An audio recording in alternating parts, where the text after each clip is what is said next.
Right. Good evening and welcome to this meeting of Dacorum Borough Council's Development Management Committee. My name is Councillor Garrick Stevens and I'm the chair of the committee. Our vice chair is Councillor Guest, who's sitting on the front of the desk here. The other members of the committee in attendance this evening are from the front, Councillors Riddick, Williams, Durrant, and Councillor Guest. And at the back, we have Councillor Hemel, and we welcome Councillor Hemel to the first meeting of the DMC for him. Councillor White-Lowe. We also have Councillor Allen, Councillor Bromham, and Councillor Janowski at the back there as well.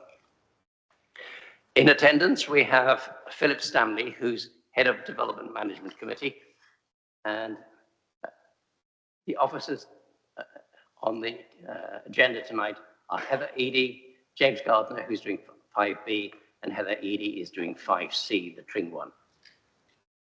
We've got Lynn Odugu here to make sure that we are legal and compliant. Kaylee Johnston is from Member Support, who's here to make sure that we are kept in order as well and records our minutes for us. We're not expecting a fire drill this evening, but if the alarm sounds, please make your way to the ground floor and assemble outside. While I'm at it, if the weather deteriorates, Kaylee is being tasked to keep an eye on the weather, and if it starts snowing and it looks bad, we will curtail the meeting and adjourn. If the meeting is extended, there may be a comfort break during this meeting at around 9 p.m. And before we start, please mute or turn off your mobile phones. We've got a few items on the agenda before we get to the applications themselves. The minutes themselves. The first item on the agenda is to approve the minutes of the last meeting of the committee, which was held on the 11th of December. These have been circulated. Can I have your approval to sign them? Agreed. Thank you. I'll do that after the meeting. We have a number of apologies for absence from Councillor Patterson and Councillor Hobson. Declarations of interest. The next item on the agenda is declarations of interest. Please can I remind members to declare any disclosable pecuniary or other interests at the beginning of the relevant planning application. Any member who declares an interest will be allowed to stay in the meeting but will not have the right to vote. I also want to remind members that only those present during the entire debate for an item are entitled to vote for it. And the councillor who's just walked in is Councillor Madden. Thank you. And Happy New Year.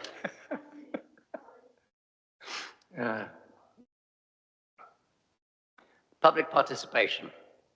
And I'd like to remind members and the public about the rules regarding public participation. We have a number of members of the public who have registered to speak, and the list has been circulated. In fact, it's only one item in which there will be speakers. Our normal practice is bring forward application where a speaker is present, and that's. You will be invited to address the meeting when the item you have registered to speak is to be discussed. The normal procedure and rules in respect of times to speak will apply. Time per speaker is 3 minutes, and where more than one person is speaking on a planning application, the shared time is increased from 3 to 5 minutes. And the 5 minutes will be shared equally unless the sharing of time has otherwise been arranged prior to the meeting. Speakers in objection to the officer's recommendation are taken first. A timer will be displayed on the screen and the times will be strictly enforced. And members of the public will not be entitled to take part in the discussion that follows the public speakers. I have the discretion to remove any members of the public from the meeting if they interrupt, try to engage in the discussion, or are abusive. For each application, the officer will present the report to the committee. Then the participants from the public are called to speak. And following this, questions are taken from the committee, along with statements and comments for debate. There will be a vote among councillors, which will represent the decisions of this committee. Now, the first item on the agenda is item 5A, which is the demolition of the existing buildings and structures and redevelopment of the site for storage or distribution purposes, with ancillary offices and associated parking services, access arrangements, landscaping and other associated works at Hilliers Garden Centre, Leighton, Buzzard Road. Heather is presenting on this one. Over to you. Thank you, Chair. So before I start the presentation, I just want to draw members' attention to the addendum, which includes some minor corrections to the report and contains comments from the Chiltern Society and a briefing note that has been supplied by the agent. A further amendment is also proposed to the list of conditions, and this is not included within the addendum. So the Herts Fire and Rescue Service originally requested a condition to ensure that a fire hydrant to the front of the site was upgraded, and this was due to be secured via condition 18. They've since confirmed that condition 18 is no longer required, as a clamp has been fitted to the existing fire hydrant, and this is now safe for firefighting purposes. And on the basis of these further comments, it's now recommended that condition 18 be removed from the list of conditions in section 11 of the committee report. So if we can just move to the next slide, please. So the site currently comprises a garden centre and associated retail uses, including a pet shop, cafe and aquatic shop situated off Leighton Buzzard Road. So the site is within the green belt, and the Chilterns National Landscape is approximately 750 metres away to the north of the site. So just to clarify, the site is outside of the Chilterns National Landscape. So the River Gade and wildlife site Meadow to the south of Gristhouse Farm are immediately to the rear of the site. So as previously mentioned, planning permission is sought for the demolition of existing buildings and structures and to redevelop the site for a storage or distribution use class B8 purpose with ancillary offices, parking, servicing, access arrangements, landscaping and other associated works. So it is recommended that planning permission be delegated with a view to approval, and that's subject to overcoming the outstanding objection of the lead local flood authority. So the LLFA have commented that they have no in principle objections to the scheme, but require additional information. Additional details have already been submitted by the agent to the LLFA, and as it stands, we are awaiting their final comments. So the application is at committee, as the Parish Council have a contrary view and have objected to the scheme, and the key concerns raised relate to the suitability of the site for the use, the visual impact of the development, and on highway safety grounds. Next slide, please. Oh.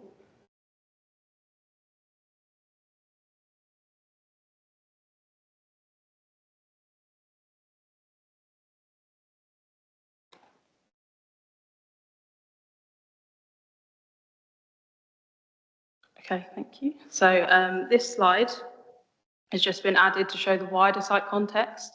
So the Parish Council have referenced the land west of Leighton Buzzard Road appeal site. So I've just included this plan to show the site in relation to that scheme. So the site is outlined in red, and the land west of Leighton Buzzard Road appeal scheme is shown outlined in blue. That scheme was granted approval, for 390 dwellings and a residential care home with associated landscaping, open space and access. And it is approximately 350 metres to the south. Next slide, please. So this slide just shows the existing site plan. So you can see the site sits between the UK Power Network facility to the southeast and a farmyard complex to the southwest. The River Gade again is immediately to the rear, as is the Great Gadsden Public Right-of-Way 057. So the existing structures on the site have been numbered on this plan.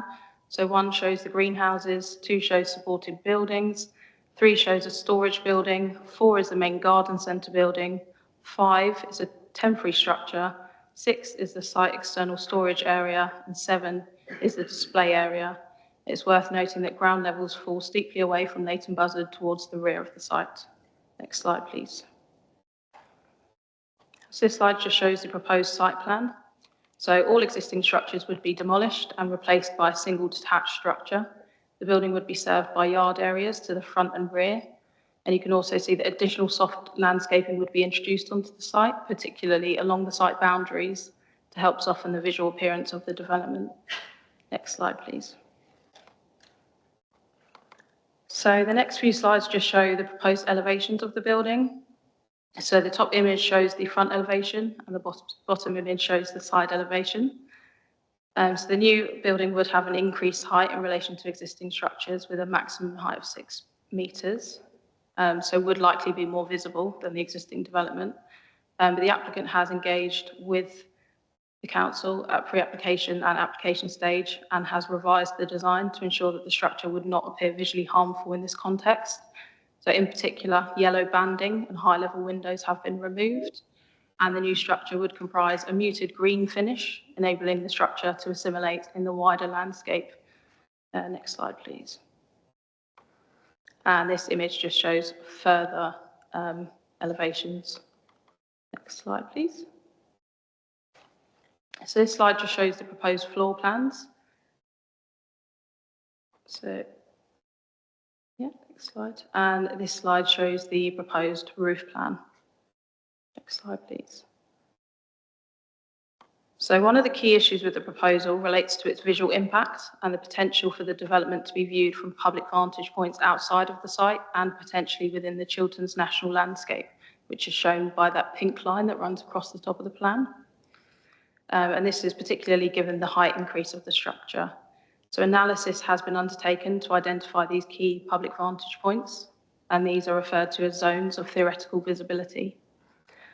So I mentioned that the Chilterns National Landscape is shown by the pink line at the top. You can see the blue areas mark new locations where the proposed development might be visible from, and the green areas indicate locations where the existing and proposed structures are likely to be visible from.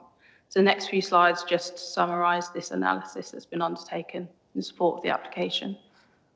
Next slide, please. So this slide shows a view of the site that can be obtained from the public right-of-way to the rear of the site, which is the Great Gadsden 057 public right-of-way. And the next slide shows a further view from this public right-of-way. So you can see the development site is highly visible through an existing gap in vegetation along the rear site boundary. But whilst taller, the new structure would comprise a muted green finish, and the existing gap in soft landscaping along this rear boundary would be infilled as part of the development, further softening the appearance of the new structure. Next slide, please. This slide shows views of the site that can be achieved from the public right-of-way Great Gadsden 55 to the northeast of the site. So you can see views are distant, but the site is visible. And again, the muted finish of the structure is considered to be sufficient to enable the structure to assimilate with the existing vegetation in this context. Next slide, please. This image is a view taken from public right-of-way Great Gadsden 21, which is within the Chilterns National Landscape. And you can see the undulating landform and mature trees ensure that the site would not be visible within this context. Next slide, please. So the next few slides are just photos, and these have been submitted by the applicant. So image A shows views of the main garden centre building and an existing temporary structure, whilst image B is facing towards the rear, and you can see the existing gap in soft planting and the view of the river gauge that's set immediately to the rear of the site. Next slide, please. So image C again shows the existing gap in vegetation to the rear, looking towards the river gauge and that public right-of-way Great Gadsden 057.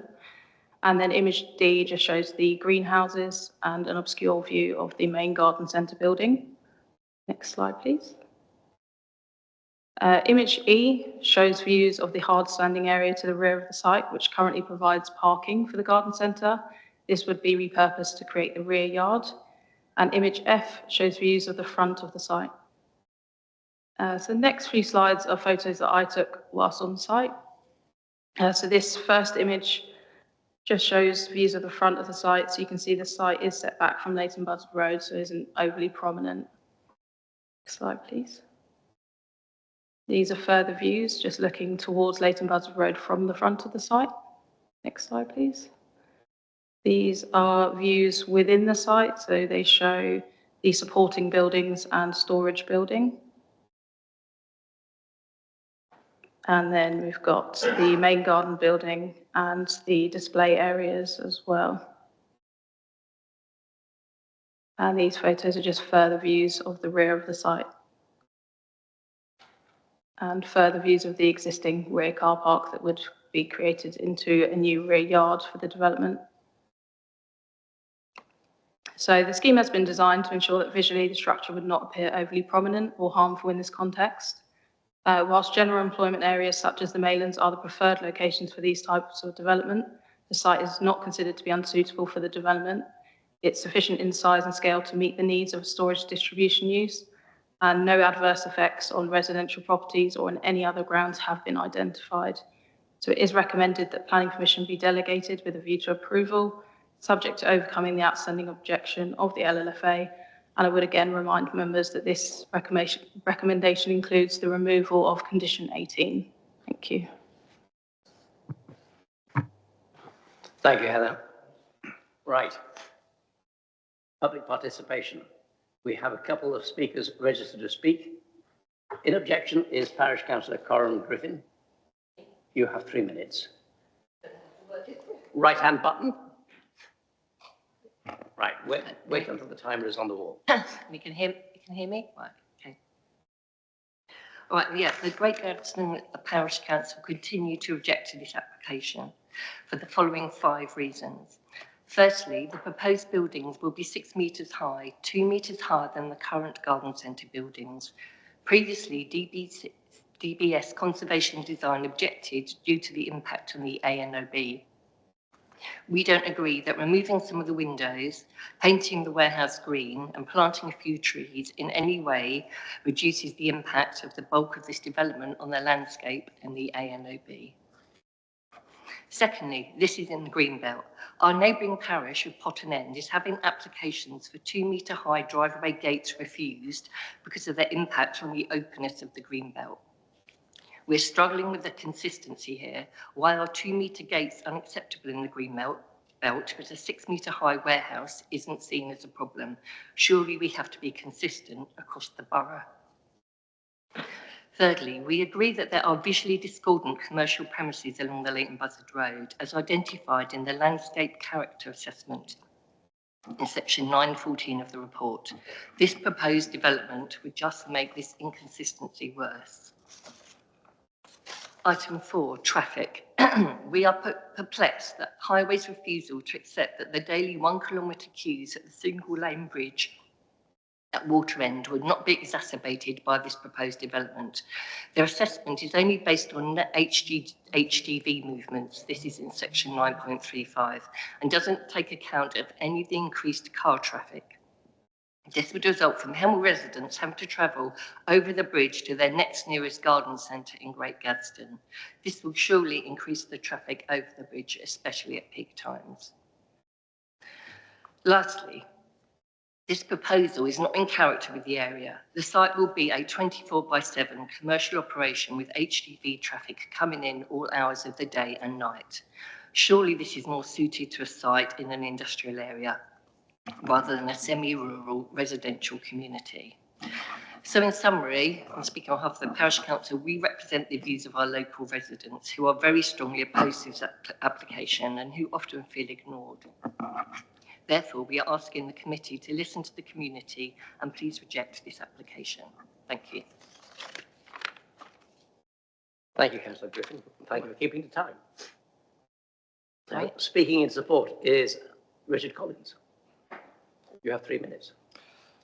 Chair, members of the committee, my name is Richard Collins and I speak on behalf of RVR Properties.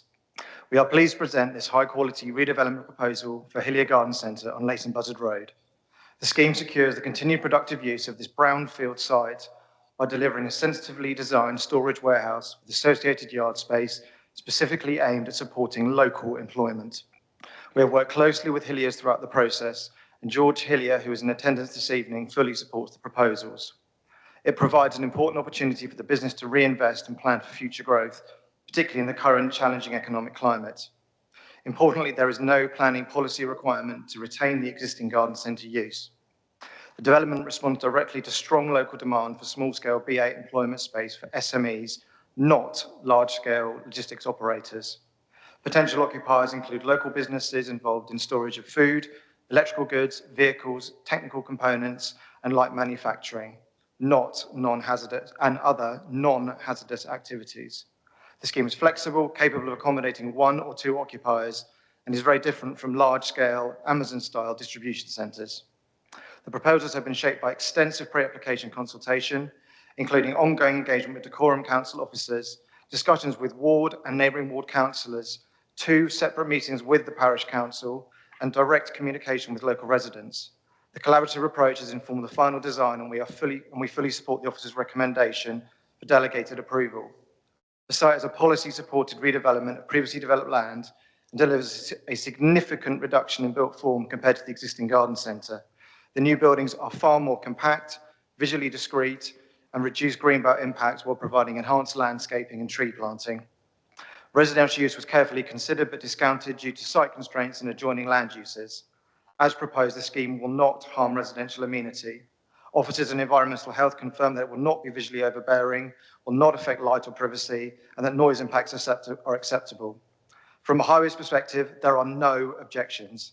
The development results in 475 fewer daily vehicle movements, including reductions at peak times alongside compliant parking, EV charging, and cycle provision. The scheme also delivers strong environmental benefits, including biodiversity net gain, well above policy requirements, and a highly sustainable net zero carbon building with solar PV and air source heat pumps. The LLFA, Lead Local Flood Authority, support the drainage strategy in principle, with only technical matters remaining, which the LLFA have confirmed can be resolved through ongoing engagement. Finally, the proposal delivers clear economic benefits, supporting jobs, generating over 1.3 million in annual GVA and contributing business rates to the local authority. In summary, this is a well-designed, policy-compliant proposal that reduces greenbelt impact, enhances biodiversity, supports local SMEs, and secures long-term employment use of this site. We respectfully ask members to support the officer's recommendation to delegate approval. Thank you. Almost completely on time. Thank you. Okay, members, over to you. Comments, questions?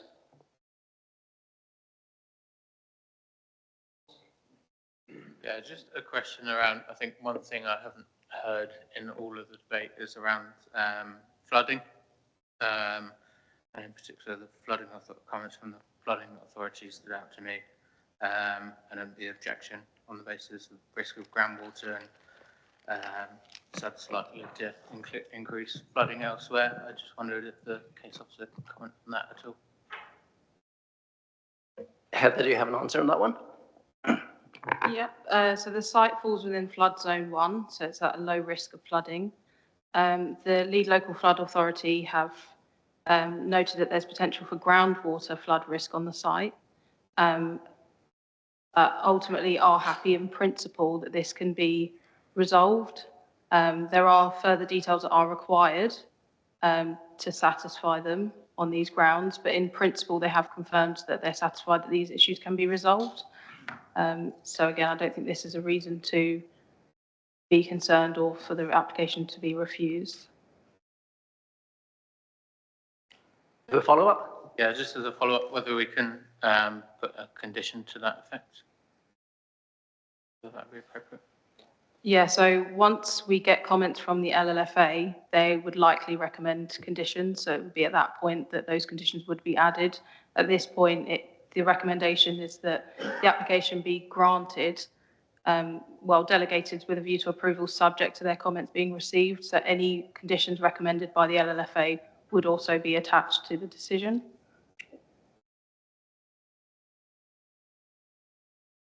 Right, Councillor Guest and then Councillor Madden.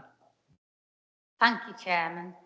I get it how the proposed is a reduction in footprint on the existing, but I also get it that the two-storey building is going to be taller and could be said to have an effect of reducing the spatial openness compared to the existing. So, had any thought been given to making the building in question one storey rather than two, and why the developer's chosen to apply for a two-storey building? Is that necessary for the required use? Yeah, so my understanding is the building has been designed so that it would function for a B8 use class storage and distribution use, and that's why it is a two-storey structure. Ultimately, whilst it is going to have an increased height, there is a reduction in sprawl because there will just be a single building on the site as opposed to a number of buildings, as you would have seen on the existing site plan. And the design is now at a stage where we think that the muted green finish of the building and the addition of soft planting would ensure that it wouldn't be visually harmful. So consideration has been given to the height and the increase, but ultimately, in the officer's view, that wouldn't be harmful. As I guess, do you have a follow-up? No follow-up. You can proceed to the next speaker. Thank you. Just looking at the hours, I was listening to the comments about, excuse me, I've got a bit of a tricky throat today. I was listening to the comments about the hours of operation and the fact that it's going to be a lot more noisy for the local community, and also that the local community are often ignored. And before I go on to my question, if I'd just like to address that bit and say that we don't ignore anybody, but we do have to be very mindful that if we refuse a planning application, we have to have a very solid legal reason to refuse it. Because if we don't and it comes back at appeal, it could end up costing the public purse many, many thousands of pounds. So we do have to be very careful. It's not that we necessarily like something, it's whether we think that they really need to, whether we would be able to stand up against a challenge. So going on from that, looking at the hours of operation, it says there's a working on page 51, working hours informative, and it says as a guideline, the following hours for noisy works and or deliveries should be observed Monday to Friday, 7:30 to 5:30, Saturday 8 to 1, and Sunday and bank holidays. No noisy work allowed. Does that comment, no noisy work allowed, include deliveries? That's the main question I've got there.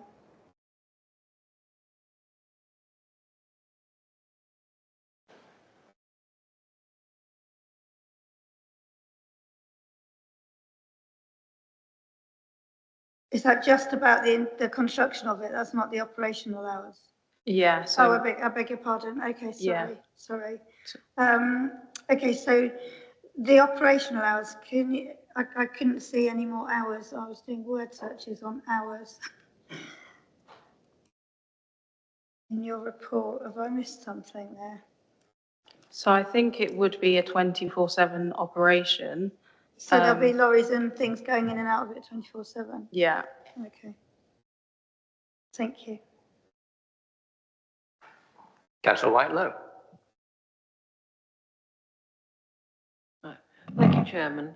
I am very concerned about this particular application. It is in a sensitive area. It is bordering on the AOMB. It's close to a historic village, and the proposals as they stand, where we are going to erect a building which is 2 meters higher than the existing, but claims it's going to be more inobtrusive in the landscape is laughable, to be quite honest. The purpose for which it's being built, which is distribution, well, if this is going to be a successful business, then inevitably there will be a rise in the amount of traffic coming along the Leighton Buzzard Road and disturbing the residents in Pickett's End, in a way that I believe would be unacceptable. I think that it's an ill-advised application. I think it's trying to push the boundaries of what can be built in that area. And I do think that we should be resisting such spurious applications, despite, I'm sure, they're very well founded and legal grounds on the basis of why we are here. We are here to interpret planning law, and we are here as a committee to advise and give our view. It doesn't mean that we have to accept everything that is put forward on a plate and as a plan. And I have huge sympathy with the residents here, and I think I probably will not be voting for this application. Thank you, Chairman. Thank you. Councillor Bromwell. So the roof will be 2 metres higher, as I understand, but the existing and the perspective that what can be seen from where in the surrounding area from that design, it doesn't look very much different. But this is quite a monolithic sort of design rather than the series of pitched roofs that's on the existing building. And I wonder whether it should require sort of green walls or something like that, which I have seen on other on similar large buildings, with ivy and things like that, which would help to disguise it, and a green roof. And I'm surprised that sort of thing hasn't been considered. Also, in terms of the visibility aspect, there's quite a lot of yard area compared to the building area, and I wonder what constraints there are on the use of the yard and how high that anything could be if the yard was used for storage, especially on the roadside where I think more people would see it from. How high could anything there be stored? So kind of two questions there.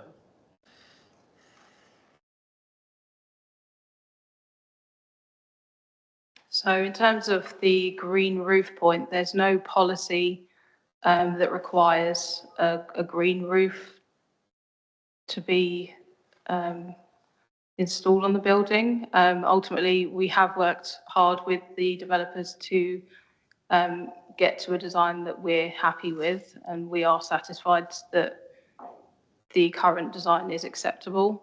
And in terms of the yard, there's no restrictions in terms of the use of the yard. At the moment, it is used for the storage of materials, so it's not considered that the use in connection with the storage and distribution use for storing materials in the yard would be harmful. But if this was a concern, I don't know whether we could look at using conditions, but we would have to discuss that with the developer before we proceeded with that. Yeah, I think such a condition on what the yard could be used for might be useful. I think the garden centre is mostly quite low-level storage, bags of materials and things like that. And and I think that's mainly at the back as well, rather than on the more visual front of the building. So I wondered if there's any constraint that could be put on that, and also whether any racking system would require additional planning permission.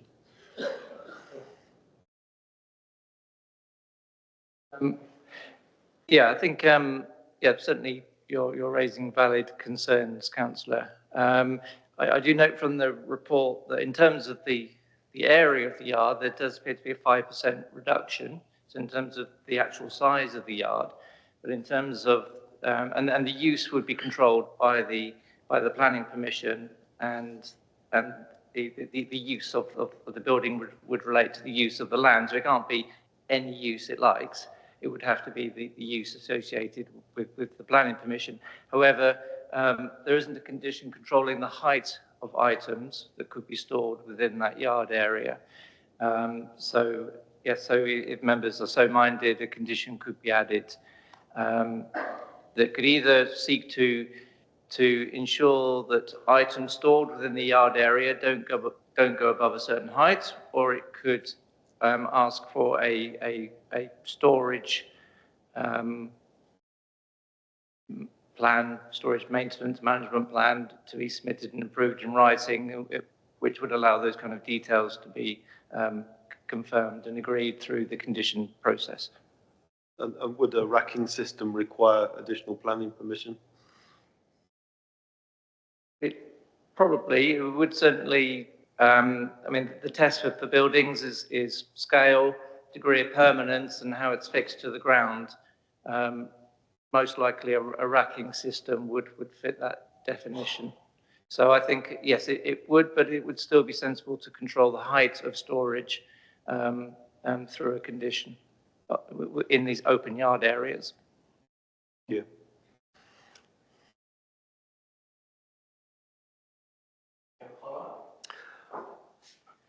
Well, only I think the one thing that wasn't mentioned was the green walls, which would, I think, help to soften the monolithic block structure if it did have, ivy type planting growing, up to the full height of the building, which I've seen on some others.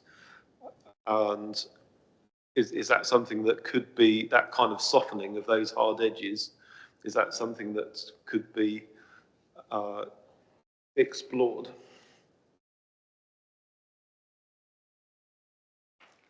It's not what's come forward as part of the application, so it's difficult for us to say whether the developer would be happy to do that, given that there's not a policy requirement to do so. And also the site is quite enclosed, so I think most of the views that would be obtained would be of the roof. So I'm not sure if that would be necessary or if there would be a policy that we could seek to get the developer to amend the design on that basis. Right. Okay. Phil, you're about to say something?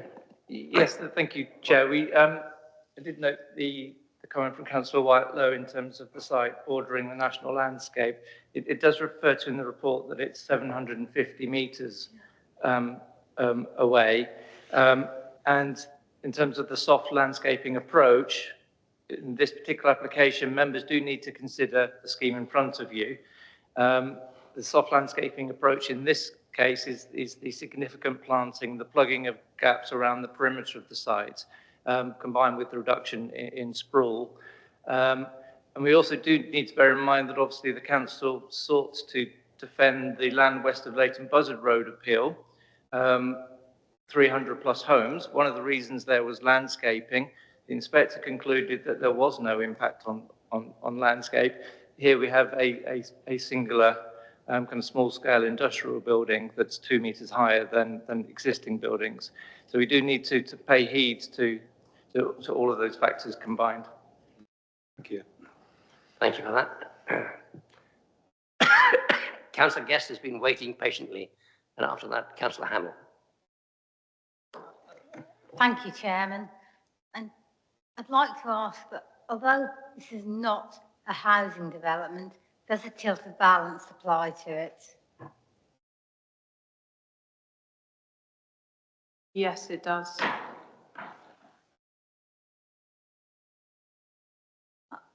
Thank you for clarifying that.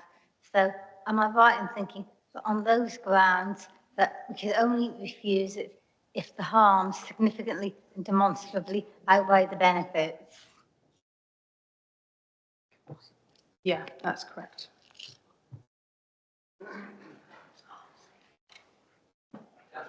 So, Councillor Hemel, Chair, and then Councillor Madden. Chair, my question relates to page 31 of the report. And I'll read it out. It's at the bottom of page 31. And I just wonder if I should be concerned about this. The Great Gadsden Parish Council considered the above planning application at their meeting held on the evening of Tuesday, the 29th of April, 2025. Prior to discussing the application, the clerk reported that the applicant had made an unconditional offer of an unspecified payment to the Parish Council. I just wonder, Chair, as this is my first meeting, should I be concerned with this, or is this commonplace and within ethical guidance? Thank you for that question.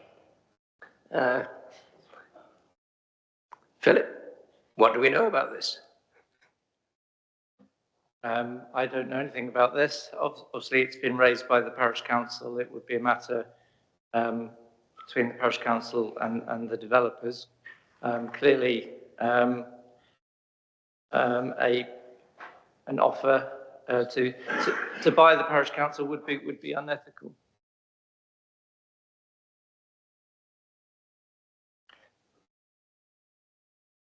Right. But ultimately, the Parish Council is not the decision maker.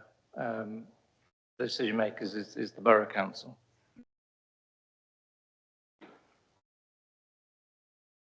Councillor Hemel, that's an interesting question you raised, but I don't think it's appropriate here. That's between the parish council, but by the sounds of it, there might be a code of conduct issue, but that's outside this meeting. Councillor Madden. Thank you. I don't know if I'm missing something here. I've just conversed with Councillor Whitelow, and I think she's as bewildered as I am. Page 27, where it says informatives, and the first informative says, planning permission has been granted for this proposal. And I thought at first I must have scrolled past into a different application, but I haven't. It's definitely in this application. And I've looked in the addendum to see if it had been amended, and I can't see that it's been amended there either. So I'm really confused what that means. So this is a recommended informative. We have to add an informative whenever we grant planning permission that details how we've acted proactively. It's a requirement under the development management procedure orders that we detail how we've acted proactively with applicants. So all the informatives are the same as the conditions. In that sense, they are recommended informatives. That's not saying that planning permission has already been granted, because obviously that decision is before members this evening. Okay. So can I just ask one more?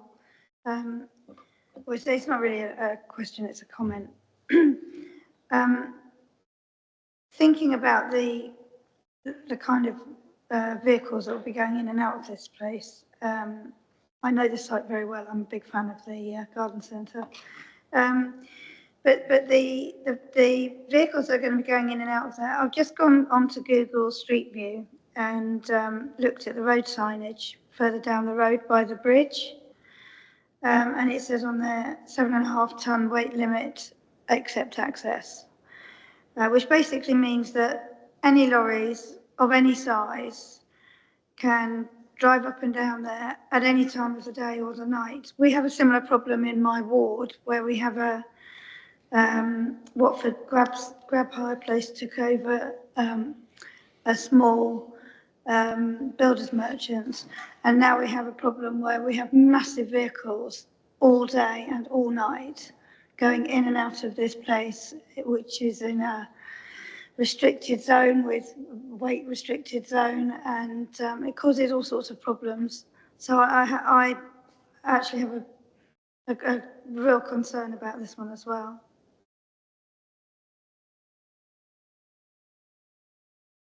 Councillor Allen, thank you for waiting.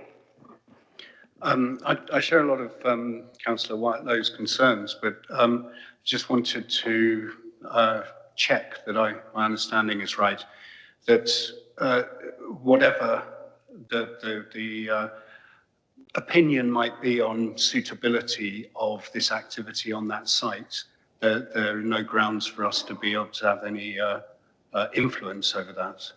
And similarly, whatever our thoughts are about the extra traffic that is displaced to go to the next nearest garden centre, again, that is not something that the borough and the planning process has any control over. Is that right? Yeah, I would say that's correct, yeah. So the other thing I just wanted to query, I'm sure I read somewhere about that there was something about 2.75 metres above the 4 metres. Have I maybe misread something, or? I can't find it now, but when I was reading it earlier, it's... Sorry, I'm just having a quick check for...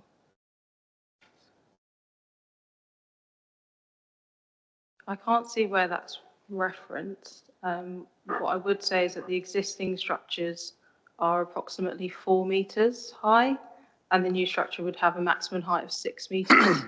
So I'm wondering if potentially it's referenced in the comparison between the two heights of the buildings. Okay.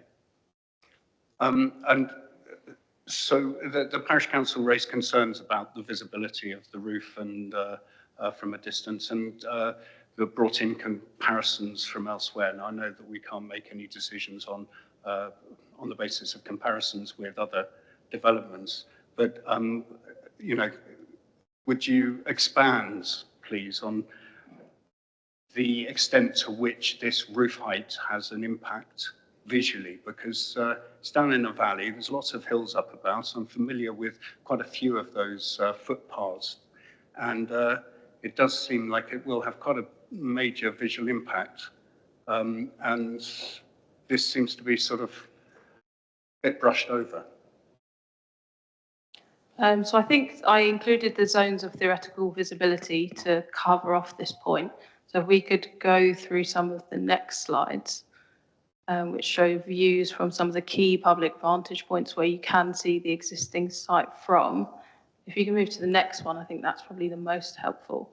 So for example, this is probably the most key public vantage point where you would be able to see the development from. So at the moment, the site you can see is really visible, because there is that gap of vegetation along the rear site boundary. So whilst the new development is going to be taller, if you can imagine that gap at the edge of to the rear of the site would have new planting installed. So that would help to mitigate the visual impact of that height increase, because it would be viewed in that context. So the views would likely be more obscure. And also you've got the muted finish. So whereas at the moment you can see that the site's quite prominent because of the white finish of the greenhouses, if you can imagine the new structure would be a muted green finish. In my view, it wouldn't be as visually prominent. But if you want to go back to the slide with the zones of theoretical. How about from the other side of the site, from up the top of the hill where there's a footpath comes down, or goes across from Pickett's End to the Rose and Crown pub, Crown and Sceptre, sorry. You know, is there... Could you go to the zones of theoretical visibility slide, please? And just, are you able to zoom into that? Maybe too much. So a lot of work has been done on this point, so that this slide shows where the development is likely to be seen from. And then there's a document, which is the landscape visual appraisal that has been submitted in support of this application, that covers off this point. So it does a detailed analysis on all of the key points where the development can be seen. So this is something that there has been a lot of work on. Obviously within the presentation I can only include the kind of key points, but I would refer you to that landscape visual appraisal document because there has been a lot of work looking at this. And would you like me to respond to the point about the comparison made by the public speaker? Because there are, so essentially paragraph 154 of the MPPF explains that development in the Greenbelt is inappropriate unless one of the list of exceptions apply. The reason for the different decision making is because they were applying different exceptions. So in that case in Potten End, it was whether the extension or alteration to the building would be materially larger than the one it replaced. That was the argument that the applicant was making there, that it was acceptable on those grounds that it wouldn't be. The inspector agreed with the council that it was, the new gates and fences was materially larger than the one it replaced, and therefore it was inappropriate development in the Greenbelt. The exception being applied here is that it's previously developed. So it's the partial or complete redevelopment of previously developed land, which would not cause substantial harm. So officer's report does accept that there would be a moderate harm arising from the increased height, but the test is whether it would cause substantial harm to the openness of the Greenbelt. And that's why they're very different. Although you would think, well, it's just gates and fencing, and that wasn't allowed, and this is a larger building, that they are applying very different tests, the different parts of that paragraph. Thank you. I mean, my comment would be it'd be a real shame to see this garden centre go. I do have a lot of sympathy with the thinking that such developments are better placed elsewhere, and there is concern about the traffic. However, I'm not sure I can see any reasons why we can reject this within the planning framework. Is that correct?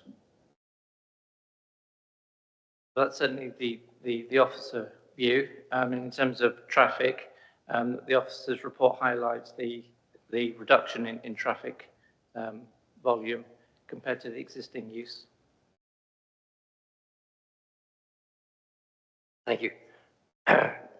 We've got Councillor Madden, Councillor Hemel, and then Councillor Williams. Thank you. Just taking up on Councillor Allen's point about it's not basically what I think basically what he was saying is it's not in our gift to choose what people choose to develop their sites. I agree with that.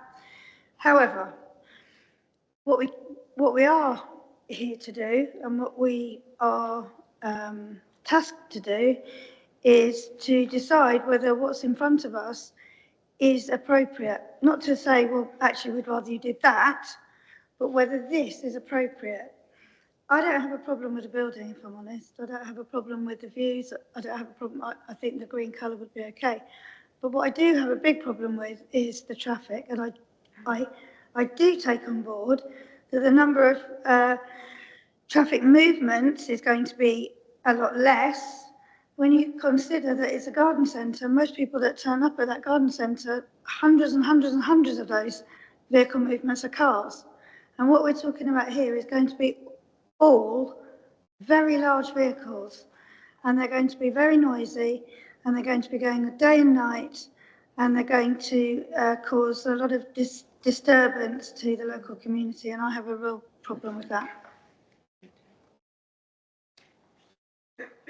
Councillor Hemel. Chair, my point is a point of information for Councillor Allen and everybody present, and that's regarding the height of the structure. It's at page 11 on point 9.10. It says, shall I quote for you? Or do people want to read for themselves? The tallest existing structure on the site measures approximately 4.3 metres high, whilst the proposed new structure would comprise a maximum height of approximately 6.7 metres when measured from lowest ground levels on site. Now, for me, that looks like a height differential of 2.4 metres. However, we are dealing with a site that is sloping westwards or southwestwards towards the River Gade. So I don't think we can take that solely as the correct figure, but I'm of the view that that figure would constitute a height differential of greater than 2 metres.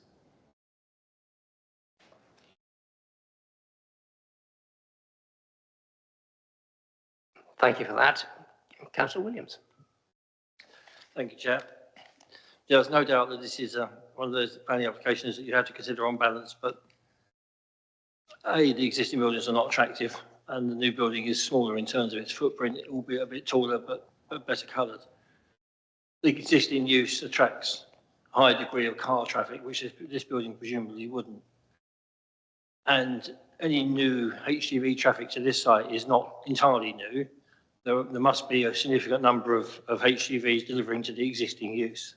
So this is not bringing in an entirely new, excuse me, set of HGV movements. And this, as I think was said in the introduction, this is not a building on the scale of a large logistics warehouse. This is a modest sized distribution centre that's not going to be having, I wouldn't think, dozens of vehicles calling in day and night. It's not that sort of size or scale. So on balance, I don't see any reason why this would be refused, and I'd like to move the officer's recommendation that permission be granted. Thank you for your proposal. Can I park that for the moment to see if we've got any further comments?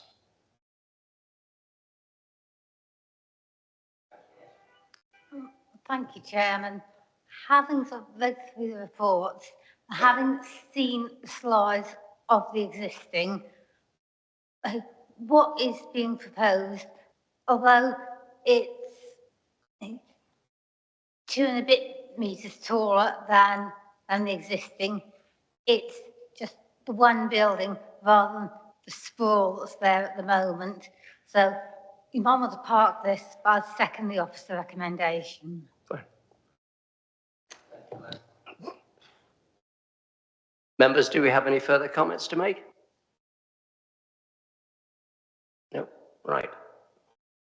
In view of the fact that we now have a proposer to accept officer's recommendation, which the Planning Permission be delegated with a view to approval subject to overcoming the outstanding objections of the LLFA and there being no consequential material changes to the external appearance of the development and the conditions set out in section 11, plus the amendments to the conditions that was read out by the case officer at the beginning. Proposer by Councillor Williams, seconded by Councillor Guest. Can I have a show of hands? Those in favour, please. 2, 3, 4, 5, 6. 6 in favour. Those against? 1, 2, 3. 3 against. Abstentions? 2.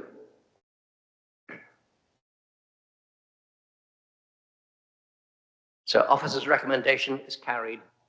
6 in favour, 3 against, and 2 abstentions.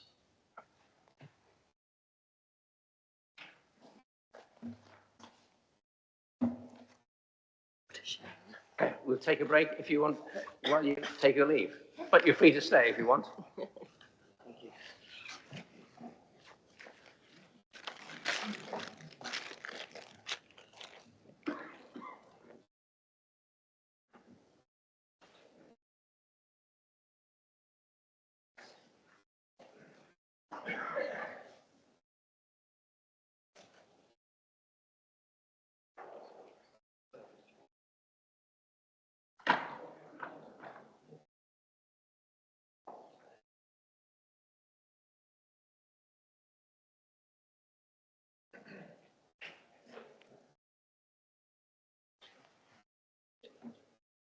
Right, ready?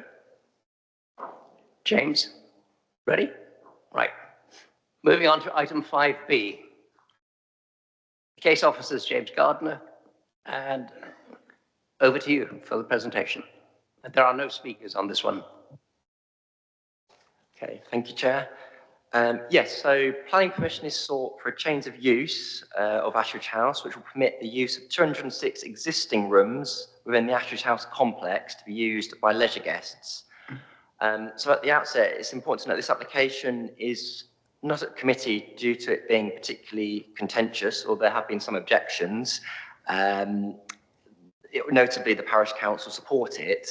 The application is at DMC as it constitutes a large-scale major development and is linked to a proposed planning obligation under Section 106 of the Town and Country Planning Act.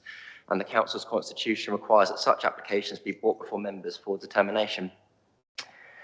So just kicking off with the slide. So the application site is located, so you can't see my mouse, but it's to the sort of bottom centre of the screen there and to the south of Little Gaddesden.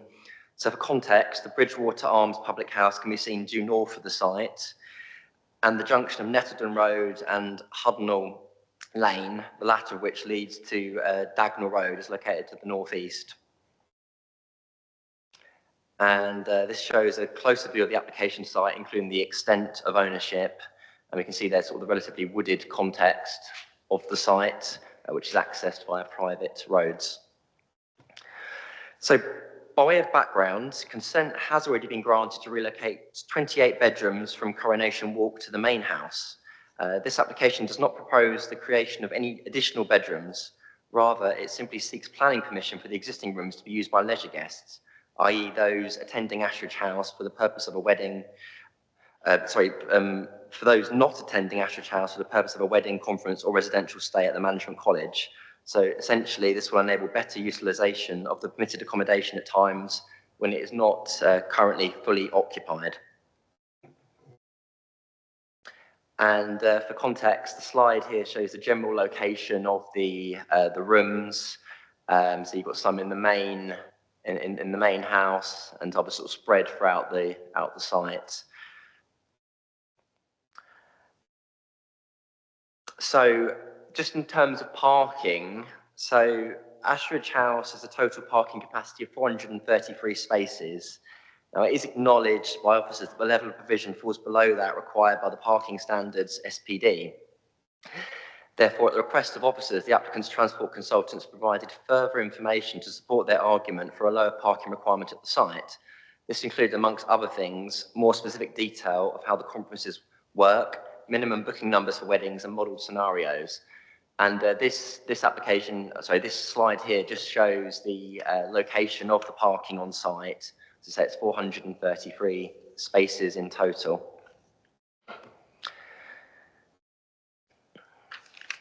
So 6 possible scenarios were modelled to understand parking demand.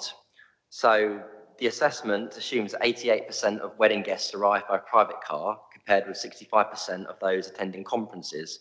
For reasons set out in the report, it is not accepted that 88% should be used for calculating parking demand for the leisure guests. Rather, it would be more appropriate and robust to assume a worst-case scenario of 100% car usage rate. So for 206 rooms, you would have 206 cars, essentially, if the whole site was fully occupied.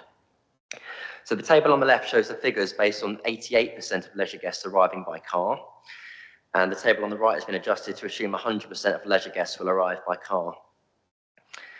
So it's scenario 6, where you have simply 206 rooms being used by leisure guests, no weddings, conferences, etc., which has the highest parking demand.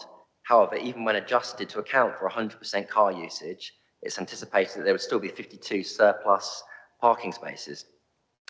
And we can see up the top here the 6 modelled scenarios and cover a range of different options there.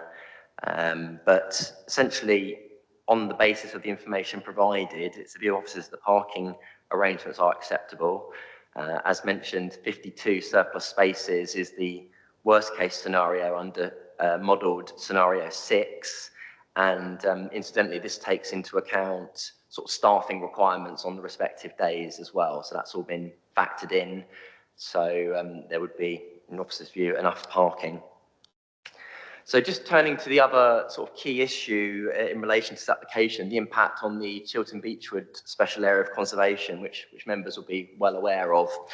So the map on screen shows the application site in context with the Chiltern Beechwood SAC, which is outlined in red. As previously mentioned, 206 rooms exist at the site and are currently used by wedding guests and management college delegates. The change of use proposal would permit the introduction of guests who are not necessarily staying at the site for an event. These guests may have greater free time to explore the surrounding area, including the woodlands of the Chiltern Beechwood SAC. There's no direct access to the woodland for guests, and this situation will not change as a result of this application. The nearest access point to the SAC is 115 metres from the Ashridge House complex at its closest point. It's therefore not unreasonable to assume that guests staying at Ashridge House for leisure purposes, who have more free time than those attending a conference or wedding, may choose to take a walk in the Chiltern Beechwood SAC, resulting in potentially an increase in recreational pressure for walking and other activities. So it follows that the significant adverse effects cannot be ruled out and an appropriate assessment is required, which the report talks about. So the applicant's chosen ecological consultant, Red Ecology, did prepare a shadow habitats regulation assessment to aid the council in discharging its function as competent authority. So as part of that process, it looked at the level of avoidance and mitigation measures required as a result of the proposed change of use. The measures, agreed by Natural England, comprise a number of elements, in particular, restrictions on dog ownership, the provision of high-quality open space, promotion of non-Chiltern Beechwood SAC walking routes, and SAC path management within Ashridge House ownership. In addition, bicycle hire will also be prohibited. So just in terms of the high-quality open space, this is to be provided in the existing formal gardens to the south of Ashridge House, which you can see here a map from a leaflet that's available from Ashridge House. So the space itself is not a SANG, nor is the intention for it to be as such. SANGs are concerned with mitigating the impact of new residential development. What is proposed here is a bespoke solution to deal with any potential impacts arising from an increase in the type of leisure guests staying at Ashridge House. In the view of officers, the case of hotels and other forms of visitor accommodation, this is an option to provide for that need that they may just want to take a brief walk and not necessarily go for a full hike with the dog. So just going through some sort of photographs of the garden so people can, the council can get a sense of it. And incidentally, the access to the gardens would be available for all hotel residents at no additional cost. And the gardens would be obviously secured and maintained in perpetuity through a Section 106 agreement if members were minded to agree with officers tonight. So we can see here the more formal areas of the gardens closer to the house and sort of pathways around it. The gardens can facilitate a walking loop of 2.3 to 2.5 kilometres.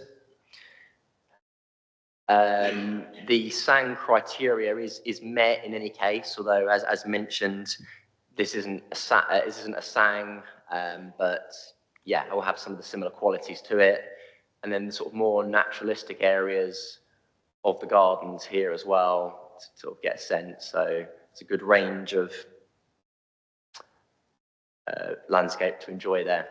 So another part of the mitigation is the promotion of a variety of non-Chiltern Beechwood Sack walking routes, which quite deliberately are on the opposite side of the site to the Sack itself, to the east, rather than the Sack being to the west. So 5 routes are proposed of varying difficulties and lengths, and taking into account sort of interesting features, views of the Golden Valley, etc.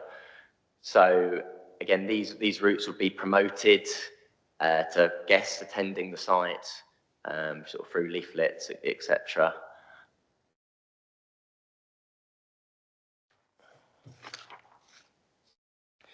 And finally, another part of the mitigation involves footpath repairs and maintenance to a public footpath within the ownership of Ashridge House.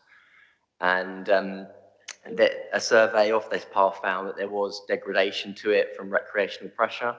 This was highlighted in the footprint ecology report that led to the moratorium back in 2019 on all new housing development.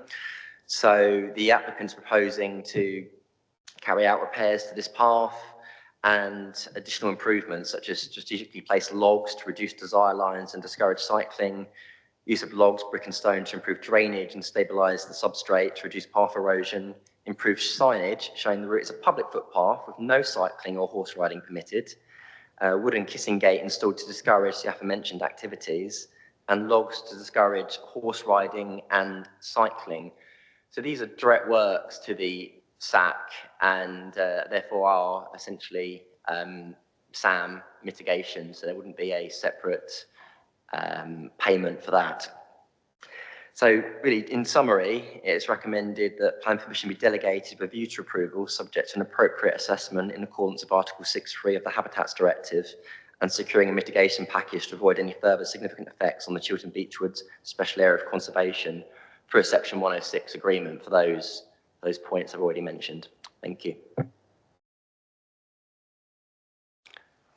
Thank you, James. Right, members, comments, questions? Councillor Madden. Thank you. James, can you just go back to the picture on the parking arrangements, please? Thank you. The biggest one of those car parks, the one at the front, that has 128 car parking spaces. Do you know whether Little Gadsden Football Club still play there? Because that car park used to always be absolutely rammed on a Sunday morning, with all the pitches that are above that on that picture, and I don't know if they still play there. Thank you. I don't know if they still play there. Part of one of the conditions on the permission is for a sign saying that the parking would only be for persons attending the hotel and the Bakehouse Cafe. So that may help to stop parking by persons that aren't sort of associated with Ashridge House. Well, with all due respect, they were associated with Ashridge House because they used their pitches on their land. Oh, okay. But sorry, I don't know the answer to that question.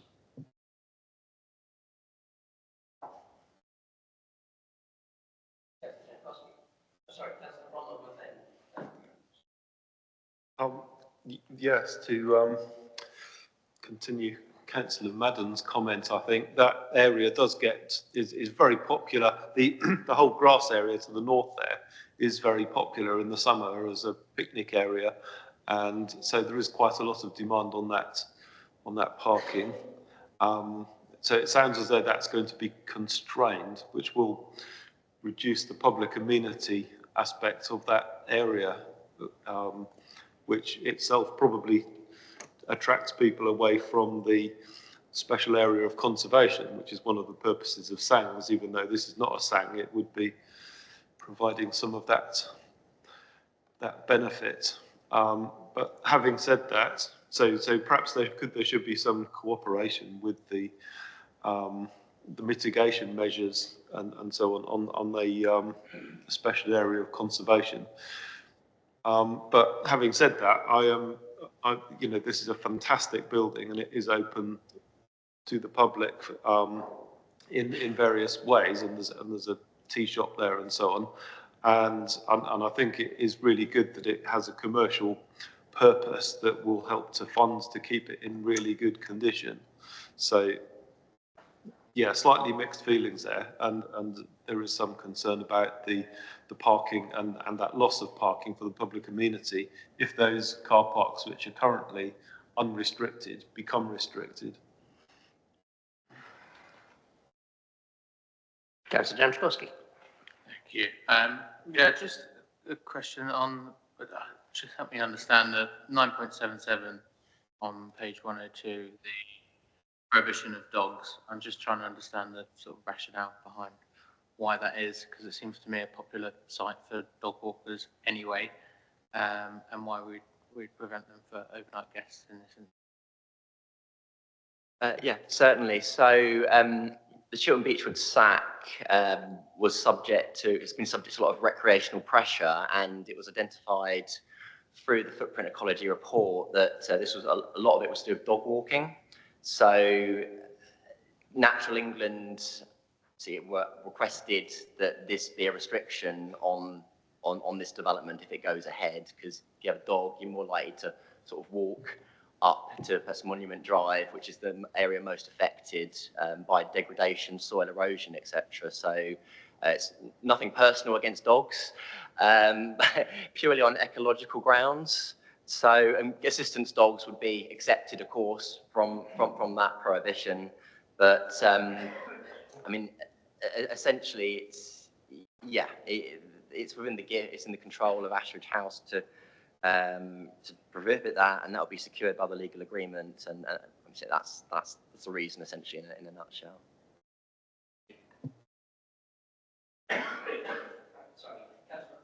Councillor Allen and then Councillor Hemel. Sorry, I'm looking at my list here. Councillor Madden managed to get there. Yes, sorry, I just wanted to say two things. First of all, to come back to the question of the car parks and the fact that, James, you said that it would be a condition that they're only used for Ashridge guests, and Robin said that at the moment that possibly people use those car parks for leisure locally. I can tell you from my personal experience, because my son used to play football there, that that car park, the biggest car park there, always had it's got a kiosk, and there was always somebody sitting there, so people couldn't just drive in anyway. It was always restricted. You either had to be from using Ashridge House or playing football on the park, so it was always restricted anyway, just so that you're aware. And my comment on this is Ashridge is a stunning, beautiful, very important local building. These are really hard times, and if this is going to ensure the longevity of this as a building in use, then I would absolutely support this. Thank you for that. Councillor Allen and then Councillor Hemel. Well, it's just picking up on that point. I think anything we can do or anything Ashridge can do to support its sustainability, a real jewel in the borough. I would like to propose that we vote to approve this. Thank you. Can we park that for the moment? We'll come back to it. Councillor Hemel. Chair, I echo the sentiments of both Councillor Allen and Councillor Madden. Ashridge House is one of the few Grade 1 listed buildings that we have in Decorum, and also the surrounding ancient woodlands supports a vital and diverse flora and fauna. I've got a couple of points, and I think they're from unheard neighbours, and I think I should be the advocate of those individuals on page 132 and on page 133. They're anonymous. Comment 2 says there should be less and not more noise from fireworks, and my concern is that it seems that Hull Education First are going to advertise this as a potential wedding venue, and I've got some concerns about fireworks, amplified music and film soundtracks being played outdoors. And also further on the following page from another anonymous neighbour. The first comment came from a neighbour who lives 0.6 miles away as the crow flies, and comment 3 comes from an anonymous individual who doesn't say where they come from. However, they do say something that is quite concerning to me, where they mention that the light show, which I know is extremely popular, which is annual and held just before Christmas, caused power outages last year, and I presume what they mean by last year is Christmas of 2024. So I've got 2 concerns. First of all, fireworks, amplified music, and film soundtracks, and the second point is that the power outages being caused to domestic properties, especially in the winter, and caused by a company making profits, does seem to be something of a concern. So I wonder if somebody can address those 2 issues. Thanks.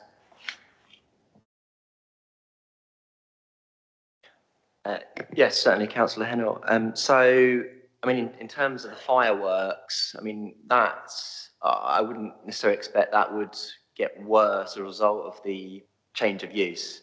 That's an existing situation. I mean, it's one of those things people either like fireworks or you hate them, really, don't you? It's a very kind of diverse, divisive thing, but certainly... Chair, the deer don't have any choice. It's true, but I think the key thing is that the existing situation is that Ashridge House do fireworks, and that's nothing to do with this particular proposal. In terms of sort of the wedding, was the power outages was the other one you mentioned, Councillor? Yeah.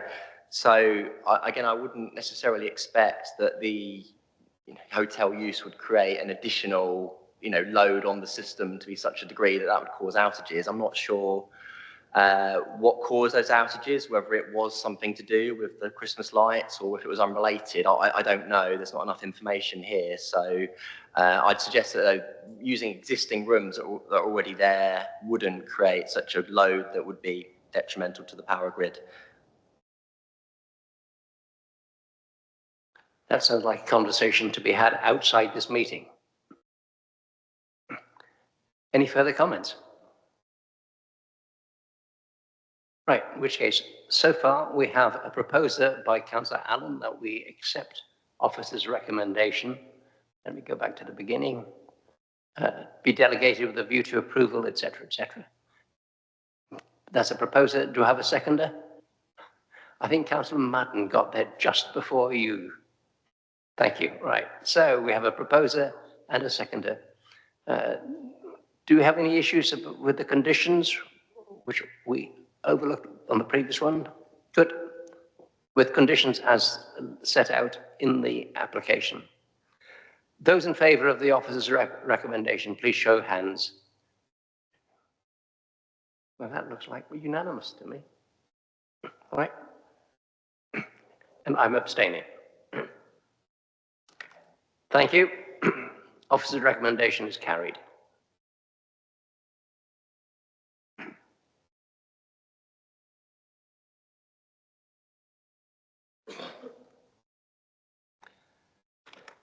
Right, let's move on to item 5C.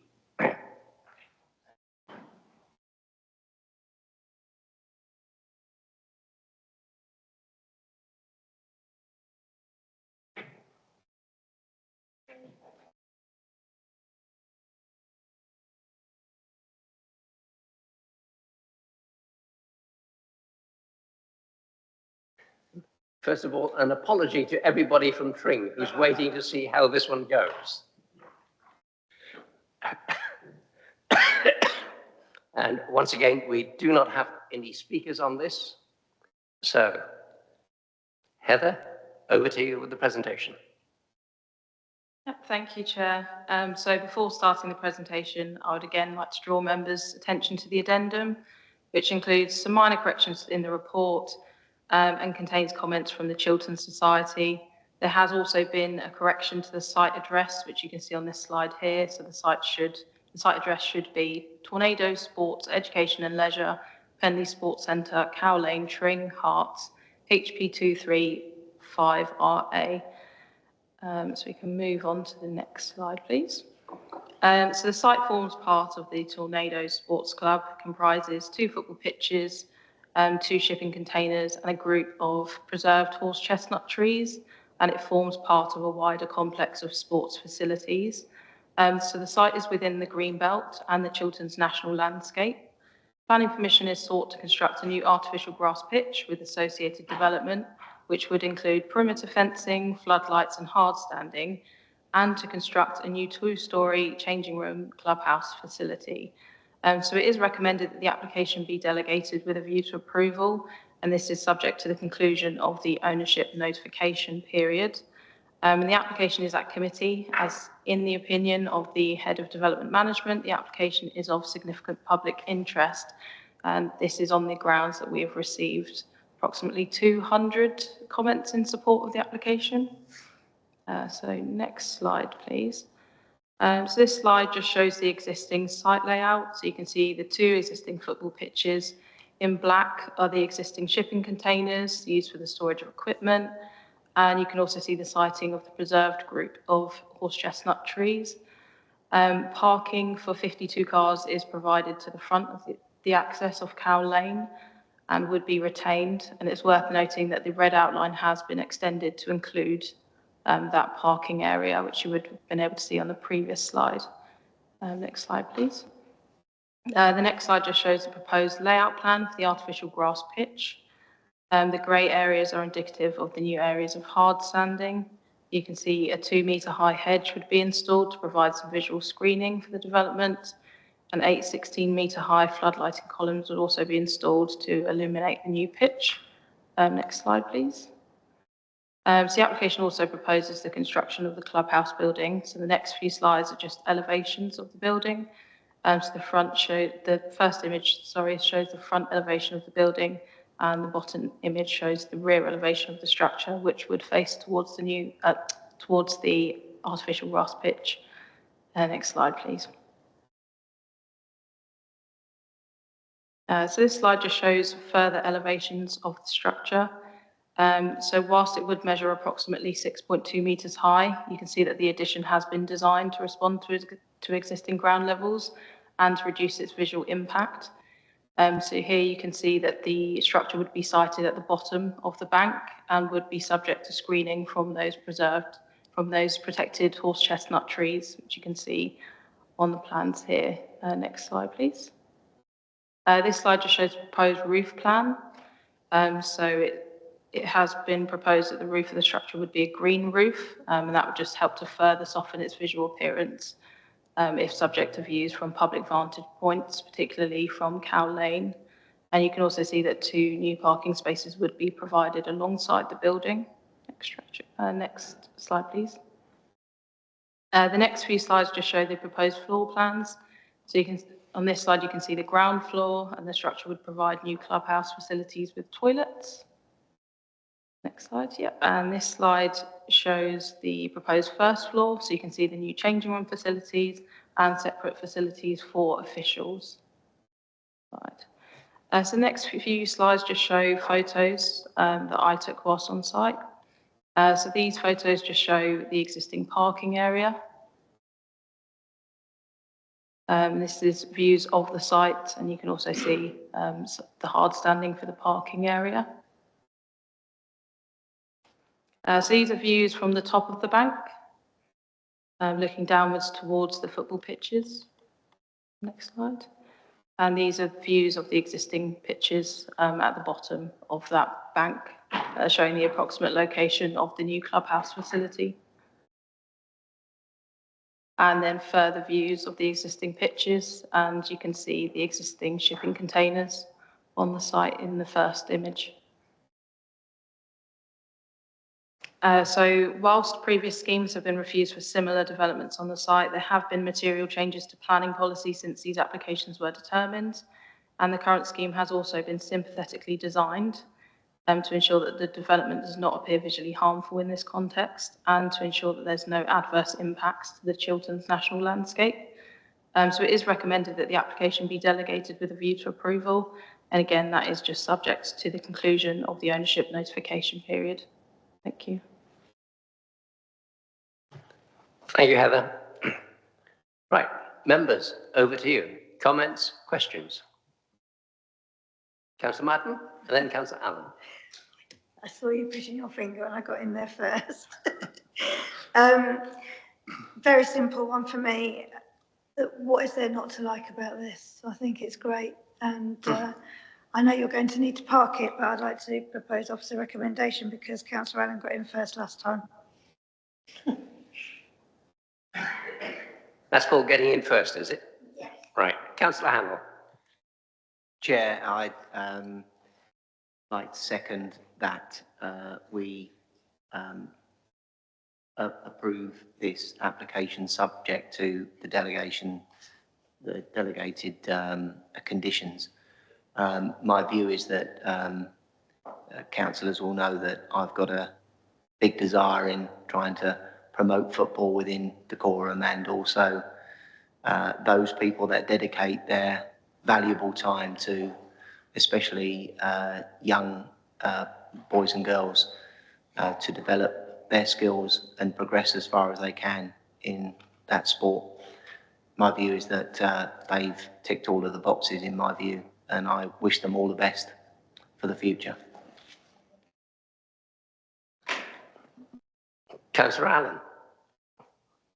Have you decided? Beaten to it, Chair.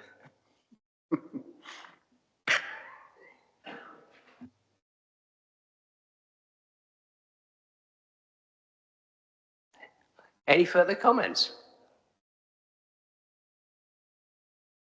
Well, this is going to be one of the shortest planning applications we will have dealt with.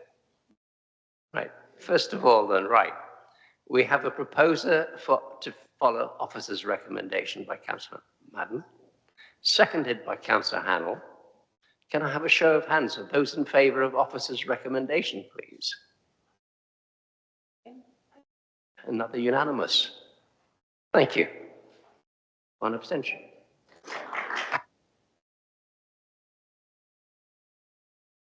There, worth waiting for?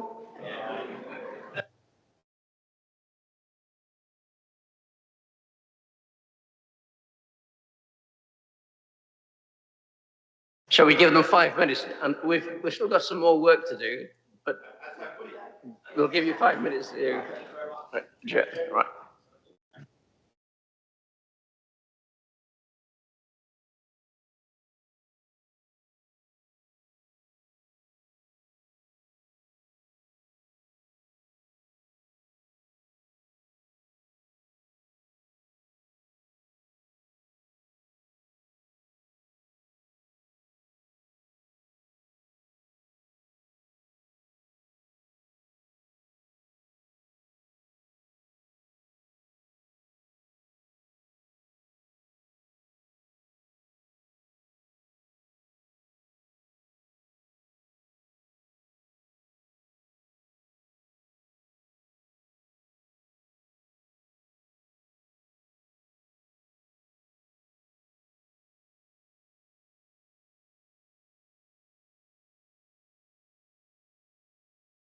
Right.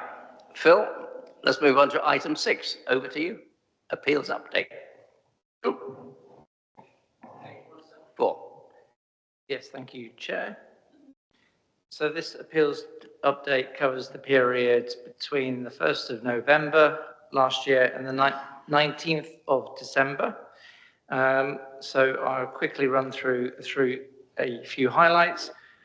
In terms of appeals lodged, we can see 8 new appeals in the period, the second one in red. So to remind members, a green means that it's a delegated decision, and a red would mean that it was a decision contrary to the officer's recommendation. So 354 High Street, Berkhamsted, was a scheme for construction of 3 dwellings, which members considered was overdevelopment, and that's now subject to a written reps appeal, which obviously the council will seek to defend. Just to note, and I've mentioned this a few times, but appeal numbers have dropped quite markedly. In 2025, we ended up receiving 51 appeals last year, and that compares to 78 in 2024 and 84 in 2023. So quite a sizable reduction in the number of appeals submitted. In terms of planning appeals dismissed, there are 5. 3 of which are Greenbelt appeals, and 1 of which was the fence and gates that the speaker referred to, a similar application actually in terms of I think she referred to an example in Potton, but this is an example in Flamstead, where again the inspector agreed with the council that it was inappropriate development because it was materially larger than the building it replaced. And number 3 on the list is also quite interesting. That's the Nash House, and that was combined with an enforcement notice, because there is also on the enforcement list, there is a dismissed appeal for Nash House as well. So essentially, using the basement, creating flats, as opposed to its community use anticipated. And the inspector both considered that there wasn't adequate evidence to say that a community use wasn't possible, but also that a residential use was inappropriate due to the poor residential environment that was being created. In terms of appeals allowed, there was also 5 in the period. I couldn't see any particular lessons that we can draw out from these appeal decisions. It's simply on occasion, planning is not an exact science, and people will reach a different view, including planning inspectors, in terms of the level of harm attributed to the harm to residential amenity or character and design factors. So, for example, on the first allowed appeal, the inspector reached a difference of view on the alleviation of harm caused by the setback of the proposals. The inspector felt that setback was sufficient to overcome any harms. And on the second example, the inspector didn't accept that the closing of the gap that was being created was significantly harmful. It's worth noting that the 5th allowed appeal was actually a split decision, and the elements that the officers were most concerned about, which was the carport, that was deemed unacceptable, and that element of the appeal was dismissed. It was the much smaller garden room that the inspector felt wasn't harmful. The inspector has a power to issue a split decision, whereas the local planning authority doesn't. From the way that we have to work is the application rises and falls together, whereas the inspector could make a split decision. So we've already gone through the enforcement. The dismissed appeal related to Nash House, that was an appeal solely on grounds F and G, and the inspector concluded that the requirements of the enforcement notice, which was to cease the use as a flat, and also the removal of the associated bathroom and kitchen facilities, the inspector concluded that these requirements were not excessive, so that's the ground F, and concluded that the time allocated to comply with those requirements was appropriate, so that's the ground G. So both of those grounds failed and the appeal was dismissed. In terms of the statistics, we can see approximately, well, just over 2/3 of appeals in 2025 dismissed, and approximately 1 in 5 allowed.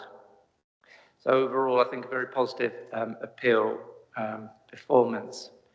We have talked before in terms of the decisions relating to major development and exceeding that threshold. But as I say, overall, that achieving a dismissed appeal of 2/3 is a good performance. And there's no update in this report, Chair, in respect of hearings, inquiries, or costs. Thank you, Chair. Thank you, Philip. Right. Any questions? Councillor Guest. Thank you, Chairman. As Phil did mention, we very close, I believe we hit the threshold for the number of majors being allowed an appeal, which would get us in trouble. So have we heard any more about that? No, we wouldn't hear until April when the full statistics are analysed by central government. So we can anticipate, if my calculations are correct, and I think we are only very, very slightly above that 10%, but we would expect a letter in April. Councillor Madden. Thank you. Can I just ask Philip to pass on my thanks to officers for the Nash House, both of the Nash House ones, which have been a very, very, very long and painful journey. And we are looking at the people of Nash Mills, shall we say, are looking at how we can make that community space a real community space. We're very invested in that now. Thank you for those comments. I'll certainly pass that on. Right. That completes the item on the appeals. Philip, would you like to just update the committee on 22nd? Yes, so we did arrange an additional planning committee on January the 22nd. That was primarily designed to accommodate the large land east of Tring planning application. There are still ongoing conversations there on section 106 matters. So as a result, that application is not ready for the January the 22nd committee. There is insufficient items other than that to warrant a planning committee on January the 22nd. So therefore, I've already informed the chair and member support that I would be seeking the cancellation of that planning committee. We still obviously have a number of major planning applications going through the system. So I will be keeping a close eye on DMC capacity. And we actually have a number of 5-week gaps between planning committees in March, April, May. So there may be a need for an additional committee in March, April, instead of the planned original committee in January. But at this stage, yeah, there's no DMC on January the 22nd. Thank you. That's useful. Right, ladies and gentlemen, thank you very much.